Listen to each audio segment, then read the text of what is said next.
ABC Steve here, FlipSideCT, hey, number 129. Number 128 was some flea market finds and the record show finds. Check it out if you haven't seen it. Came back, I did go to Houston, had a great time for the business side of things, but also for pleasure. Hooked up with VC member and wonderful time, wonderful tour. I didn't get much vinyl. I will show a vinyl, 2 stores, but anyway, so I got a few finds. Well, these are two purchases. I can't remember where I got it, but off the internet, through either Amazon, Discogs, I don't remember, and then from a show. There's a show up here at Wesleyan University in Middletown, Connecticut, and it's usually a great show. But anyway, so diving in, an album I just totally forgot about and realized, I want to get it. I love his solo work. To me, he's all about Pink Floyd, and it's Gilmour. I'm a Gilmour guy. It's just, I like his sound. This is 2006, On an Island. And this is, to me, it's not Animals, it's not Wish You Were Here, but it is Gilmour. It's got that Floydish sound, his solo sound. And his wife wrote the lyrics too, and he recorded this in 4 weeks, or no. He recorded on his houseboat. That's what it was.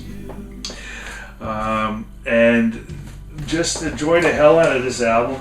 Very mellow. Comes with this big, huge poster. I don't know if I can get this all in, but you could see the lyrics on the back. Like I said, his wife wrote. And really thick too. But anyway, so this album, it doesn't matter the period of time, whether he did it in the 70s, 60s, 70s, 80s, 90s. It just fits any time, anywhere. The sound is not dated. It's perfect.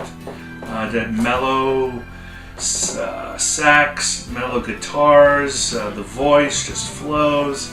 Typical Gilmour, and this is one I don't see around often either. But Phil Manzara plays guitar on here. Chris Thomas produced it.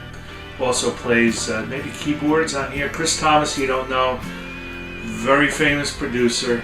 Did the Pistols, Pretenders, Procol Harum, Badfinger, Elton John, Queen, Pink Floyd, Roxy Music.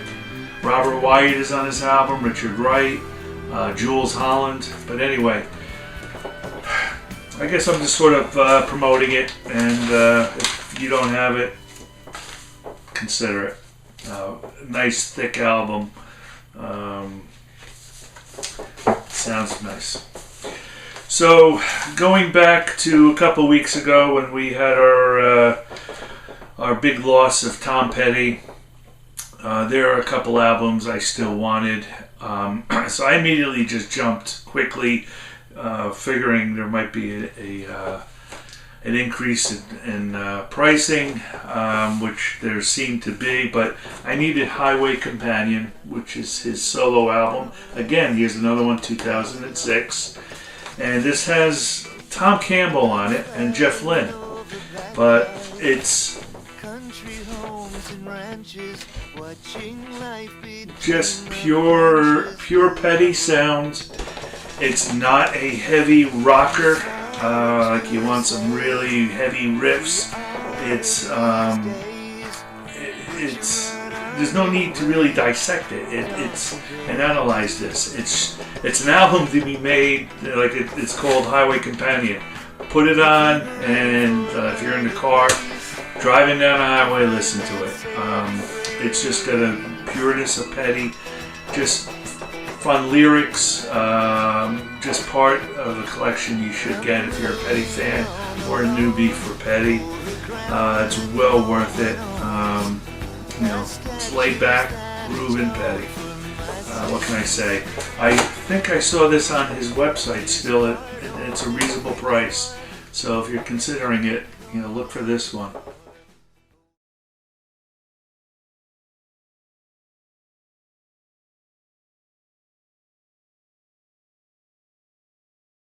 Practiced one piece of music all year, and the funny thing is, I never learned how to read music. And I fooled the teacher. I was just blessed with good ears. I'd watch his fingers and emulate what he did. He didn't find out till much later that I couldn't read. He actually found out when I quit piano lessons and the contest circuit, so to speak, and said, I want to get myself a drum kit because I like a song Glad All Over, boom, boom, boom, boom, boom, by Dave Clark 5.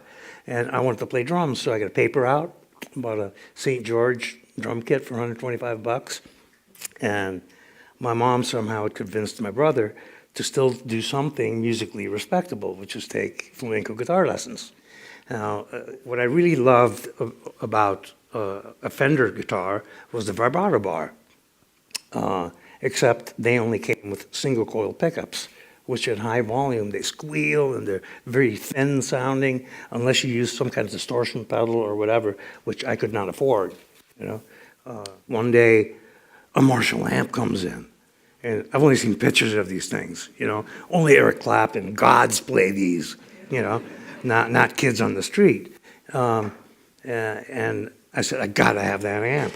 So I worked all summer to buy that amp. And really kind of changing the musical landscape. It really kind of inspired a whole era of copycats. Yeah, which at first, I kind of went, at first kind of pissed me off. Then I started thinking, oh God, what did I start? But then, my brother and my father both told me, hey, imitation is the biggest form of flattery. So I just let it go at that, Because with me, it was just the way I played, It wasn't like I was copying anyone. But I think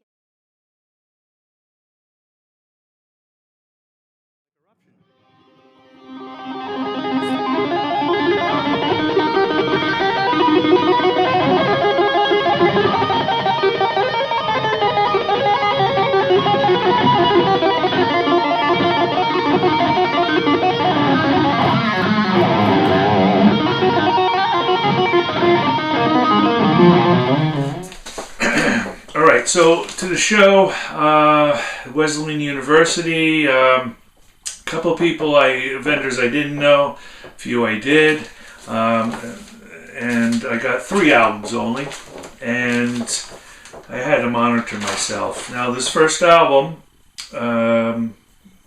is one that I've been toying with and been wanting to get for my, I hate using the word, but I'm going to say punk collection, post-punk, pre-punk, whatever you want to call it. I have that genre in my other room, a nice, good, wide selection of this. And this is one album, just the name. This is one of these things, again, with this band with the names, just turns me off. And I never really gave them a chance. And those of you who know the Buzzcocks should know the band Magazine. This is their first one. And Howard Devoto is he played with the Buzzcocks. He left. He was the guy who organized, I guess, the promotional side to bring the Pistols to Manchester. That's where he's from, the couple gigs that they had there. So after Buzzcocks in '77, he left. He wanted to be like progressive and have a different sounding band. In fact, this is an album that if you look in a lot of these 1001 albums to listen to before you die, or 100 top, punk, post-punk albums, Magazine is usually listed in there. Very progressive, avant-garde, fun, quirky, dark, upbeat, fun lyrics. It covers about everything. Has some synthesizers in there, which again is something I just don't care for, but I do like it here because it's not overdone. I think the second album they used more. I went my way into the heart of the crowd. Went my way into the heart of the crowd. I was shocked to find what was allowed. I didn't lose my soul in the crowd.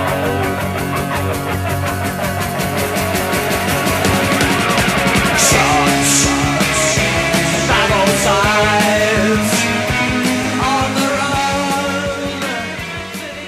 So, Magazine Real Life, their first debut album. I think it's a necessity for a punk collection.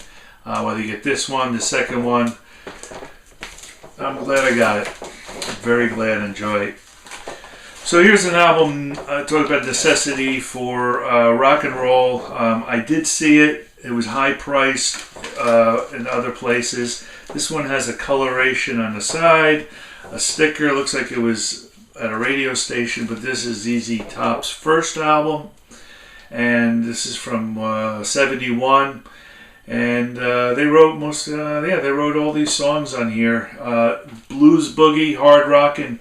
I mean, this is something you should get just for the classics side, and also for that ZZ Top. Just is is what rock and roll is. So